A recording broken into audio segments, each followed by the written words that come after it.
turo ng kautusan. At kahit ang kanyang sariling pamilya ay kinakahiya siya. Interestingly, ang passage na ito ay nahati sa dalawang bahagi, magkaibang bahagi. Ngunit pinagduktong ito ni Mark na karaniwang makikita sa paraan niya ng pagsusulat. Sabi ng mga scholars, yung tinatawag na sandwich method ni Mark. Magkaibang pangyayari pero pinagdudugtong kasi maaaring merong isang tinutumbok na mensahe. Ano yung dalawang bahagi na iyon? Yung unang part ay ang pag-aakusa sa kanya ng mga tagapagturo ng kautusan na siya daw ay sinasapian ni Beelzebul at nag-exorcism sa kapangyarihan ng pinuno ng mga demonyo. Alam niyo yung exorcism, di ba? Yung pagpapalayas ng masamang espiritu sa katawan ng tao na sinasapian ito. Sabi nila, si Jesus, sinasapian ni Beelzebul. At yung kanyang kapangyarihan, kaya siya nakakapagpalayas ng masamang espiritu ay dahil sa kapangyarihan ng pinuno ng mga demonyo.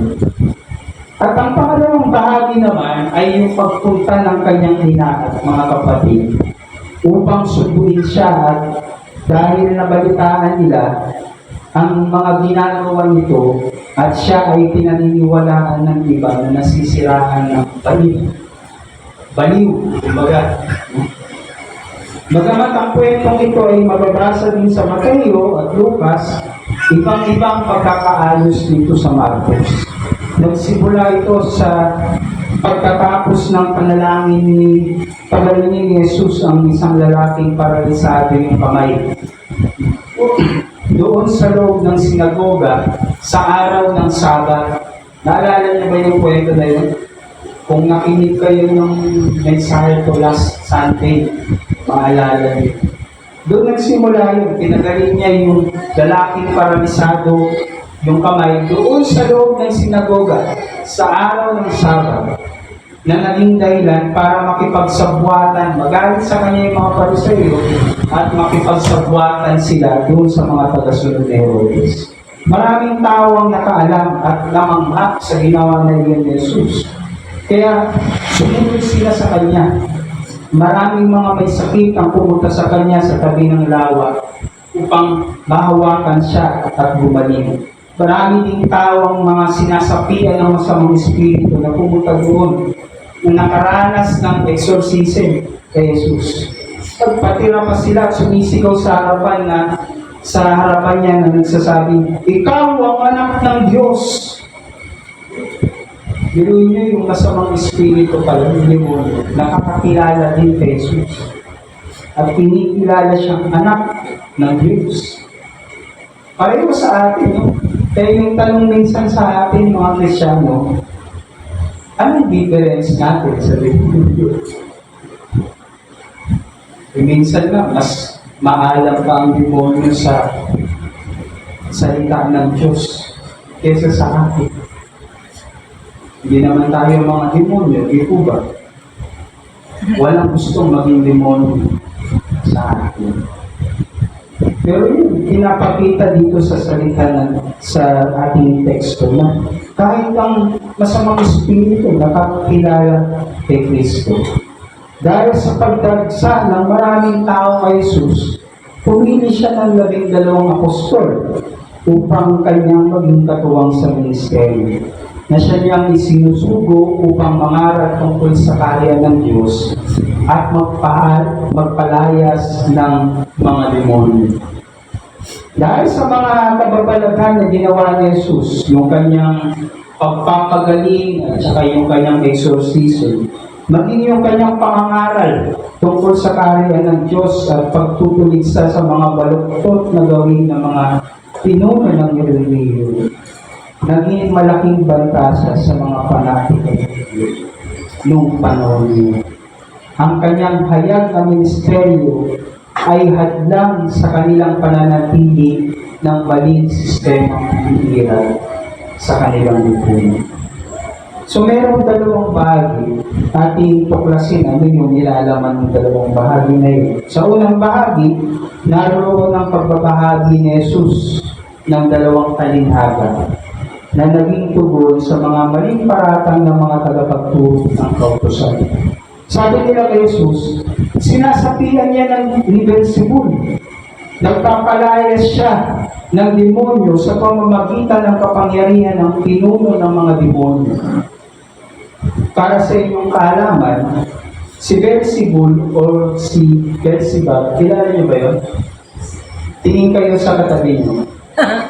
Hindi yung si Beelzebul, ha? Hindi siya si Beelzebul. Si Beelzebul ay Canaanite god na si Baal. Pamilya kayo kay Baal? Kung magbabasa kayo ng Old Testament, madalas yun yung nababasa natin, Diyos ng mga pagano. Yun si Baal. Yun doon ang galing si Beelzebul. Pero sa mga Hudyo at mga Kristiyano, hindi siya Diyos. Siya ay demonyo. Siya si Satanas. Kaya nung pinaparatangan ng mga Pariseo si Jesus na sinasapian ni Beelzebul, ibig sabihin, sinasapian siya ng demonyo. May sa demonyo yung tao niya. Ganun ang ibibilang sabihin. Ang tanong ni Jesus sa kanila, paano magpapalayas si Satanas? Paano mapapalayas ni Satanas ang kanyang sarili? Nagbigay siya ng dalawang talinhaga upang ilarawan yung baluktot na pag-iisip na yun ng mga nagpaparatang sa kanya. Una, sabi ni Jesus, kapag naglaban-laban ang mga mamamayan sa isang kaharian, mawawasak ang kaharian na yun. Kapag naglaban-laban ang mga kaanib ng isang sambahayan, magkakawatak-watak ang sambahayan na yun. Gayun naman, kapag kinalaban ni Satanas ang kanyang sarili at nakabahabahagi ang kanyang mga kampon, hindi siya magtatagal at iyon na ang kanyang magiging wakas. Ano po ay Jesus? Ang punto lamang ni Jesus dito ay walang sino man ang magnanais na siraan o pabaksakin ang kanyang sarili. Kahit pa si Satanas. Kaya ang gusto nga ng demonyo, mag-aari sa mundo at magpalakas ng kanyang kaharian, di ba? So bakit niya sisirain, kakalabanin yung kanyang sarili? Kaya nga may mga nagsasabi na kapag daw tayo ay hindi na humaharap sa masyadong maraming problema, pag smooth sailing na yung ating buhay, matakot kayo, mamamba kayo. Baka hindi na masyado ng problema sa inyo si Satanas. Sabi mo ba? Ganito naniniwala ba kayo doon? Ewan ko kung totoo yun, mga kapatid. So hindi maaaring labanan ni Satanas yung kanyang sarili.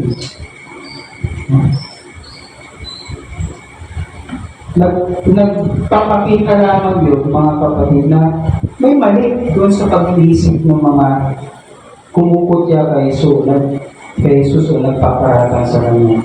Pero kung meron bang nagnanais na kalabanin ang kanilang sariling sambahayan, paglaban-labanin at pagwatak-watakin, naghahanap siya ng pagkawasak. Hindi magtatagal at babagsak ang sambahayan na yun.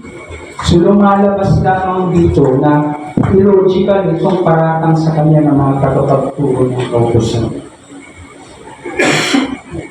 Logical.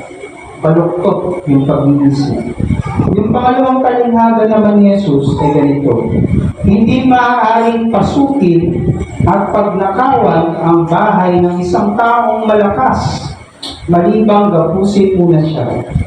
Kapag siya'y nakagapos na, saka pa lamang mapagnanakawan ang kanyang bahay. Sinasabi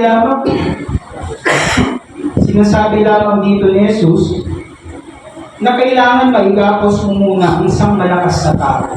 Ibig sabihin, mapahina mo, mapilayan mo, bago mo ito magapi at makuha ang nais mo sa Kanya.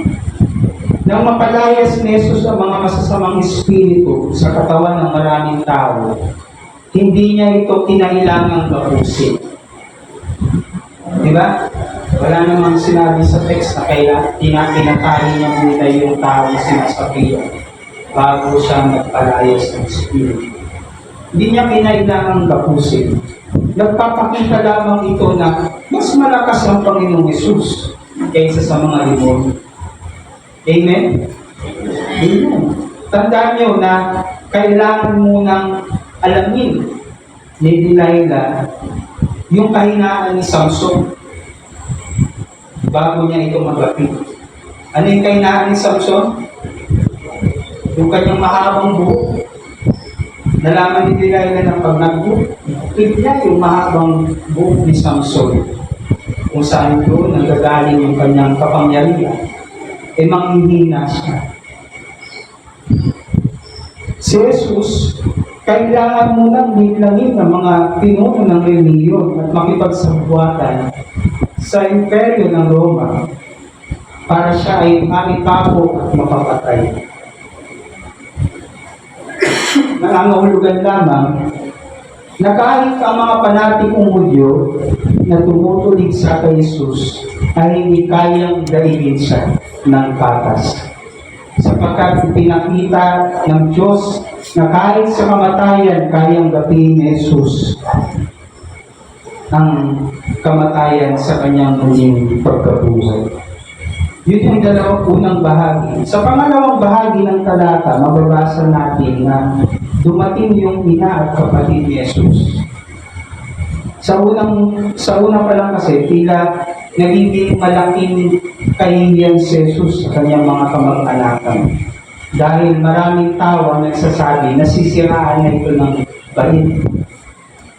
Kumbaga sa atin ngayon, sa panahon natin ngayon, ika nga, sira ulo. Wala na sa katindungan. Kaya pinuntahan siya ng kanyang mga ina at kapatid upang suduin. Marahil, para sawayin natin siya at patigilin sa kanyang mga pinaggagawa. Nakaupo si Jesus sa gitna ng maraming taong sumama at naniniwala sa kanya nung dumating ang kanyang mga pamilya. May nagsabi kay Jesus na naghihintay daw sa kanya sa labas yung kanyang ina at mga kapatid. Pero ang tanong ni Jesus, sino ang aking ina? Sino ang aking mga kapatid? Sabay tingin sa mga taong nakaupo sa palibot niya, sinabi niya, ito ang aking ina at mga kapatid. Sapagkat ang mga sumusunod sa kalooban ng Diyos, ang aking mga kapatid at ang aking ina. Mga kapatid, maliwanag ang sinasabi ng Panginoong Hesus. Ang tunay niya mga kapatid, ang kinikilala niyang pamilya, ay ang mga taong sumusunod sa kalooban ng kanyang amang nasa langit. Alam niyo, isipin niyo yun posible pala na you might be physically present but emotionally, psychologically, and spiritually absent. O malayo ang loob sa mga taong itinuturing mo malapit sa iyo. Ang mga taong nakakakita kay Jesus ay tinuturing siyang iba sa kanila. Outsider, ika nga. Nasisiraan kasi siya ng bait. Kubay yung iniisip niya at kinikilos niya outside of their norms, yung karaniwan nilang pag-iisip at pag-uugali. Yung biological family ni Jesus, itinuturing din siyang iba, outsider sa pamilya. Kasi nahihiya sila sa kanilang narinig sa ibang tao tungkol sa Kanya. Kaya sinundo nila gustong pauriin at patigilin sa Kanyang mga kahibangan. Lumalabas na hindi nila lubos na unawaan si Jesus. Kung kaya si Jesus itinuring din silang iba, outsider sa pamilya ng Diyos. Sabi ni Jesus, ang kanyang pamilya ay yung mga taong sumusunod sa kalooban ng Diyos. Ang mga taong handang magpasan ng krus sa kanilang sarili at sumunod sa Kanya. Sila yung tunay niyang pamilya. Paano natin ihahagi yung dalawang bahagi na ito ng talata? Ano ang mga bagay na nais nitong iparating sa atin? Simple lamang po. Kung gusto mong pabagsakin ang isang bagay, kailangan mo itong kalabanin. Kung gusto mong pabagsakin ang isang bagay, kailangan mo itong kalabanin. Pero kung ikaw, ayaw mong pabagsakin ito, gusto mong palakasin pa, hindi mo ito sasalan. Hindi kakalabanin ni Satanas ang kanyang sarili o yung taong panig sa kanya. Maging ang Diyos, hindi niya kakalabanin o gagawa ng paraan para siraan ang kanyang sarili. Kung meron mang nais pabagsakin si Satanas, yun yung sambayan ng Diyos. Naalala ko nga pag nung bata kami, pag nag-aaway na sa pamilya, either kami magkakapatid o yung nanay at tatay ko, sasabihin ng nanay ko, sinasapian ka na naman ng demonyo. Kasi ang gusto lagi ng demonyo, magkawatak-watak, papagsakit ang sambahayan ng Diyos. At kung meron man nais pabagsakin ng Diyos, yun ay yung kaharian ni Satanas. Hindi pwedeng labanan ng masama ang masama. Hindi lalabanan ng mabuti ang mga mabubuti. Hindi pwedeng sirain ng isang tao ang bagay na itinutuloy niyang pamilya. Ang paglaban o pagsalansang ay pagpapakita na hindi papanig sa kanila. Ang masama ay hindi papanig sa mabuti. Ang kasinungalingan ay hindi papanig sa katotohanan. Ang kawalang pakialam ay hindi panig sa pag-ibig. Ang kahambugan ay hindi panig sa pagpapakumbaba. Ang karahasan ay hindi panig sa katiwasayan. Ang katiwalian ay hindi panig sa katarungan. Ang kaguluhan ay hindi panig sa kapayapaan. May isang pangyayari din sa Marcos, chapter 9, verse 38 to 40, na nagbibigay linaw sa mensaheng ito. Minsan sinabi ni Juan kay Jesus, Guro, nakakita kami ng isang tao nagpapalayas ng mga demonyo sa pamamagitan ng inyong pangalan. Pinagbawalan namin siya dahil hindi natin siya kasamahan. Dahil hindi siya kasamahan, pinagbawalan. Ngunit sinuway sila ni Jesus, huwag ninyong pagbawalan sapagkat ang taong gumagawa ng himala sa pamamagitan ng pangalan ko ay hindi magsasalita ng masama laban sa aking pagkatapos. Sapagkat ang sino mang hindi laban sa akin ay panig sa akin. Kung sino man ang hindi laban sa atin, ay panig sa atin. Ang tanong natin ngayon, who's in? Who's out? Sino ang panig? Sino ang laban sa atin? Ano ang masama at ano ang mabuti? Dito mas kailangan natin ng wisdom and discernment para ma-distinguish natin yung mga bagay-bagay na yun. Yung mga tagapagturo ng kautusan, malinaw, walang discernment. Hindi nila kayang unawain o makita kung ano yung tama at mali. Kung sino ang panig sa kanila at sino ang laban sa kanila.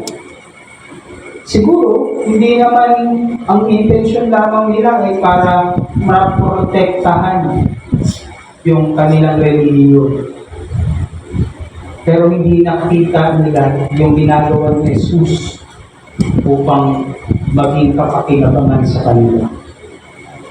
Who's in and who's out? Tandaan niyo mga kapatid, ang mga taong hindi naniniwala kay Jesus at pinaparatangan siyang nasisiraan ng balik ay laban sa kanya. Ang mga tagapagturo ng kautusan na pinaparatangan siyang sinasapian ni Beelzebul at nakapagpapalayas siya ng demonyo sa pamamagitan ng kapangyarihan ng pinuno ng mga demonyo ay laban sa kanya. Ang kanyang ina at mga kapatid na naniniwala sa mga paratang laban sa kanya ay laban din sa kanya at hindi niya tunay na pamilya. Ang panig lamang sa kanya ay ang mga taong naniniwala sa kanya at pinagyayaman ang mga aral sa sambahayan ng Diyos sa kanilang mga buhay. Sinong panig kay Kristo dito? Sinong hindi? I assume yung mga hindi tumaas.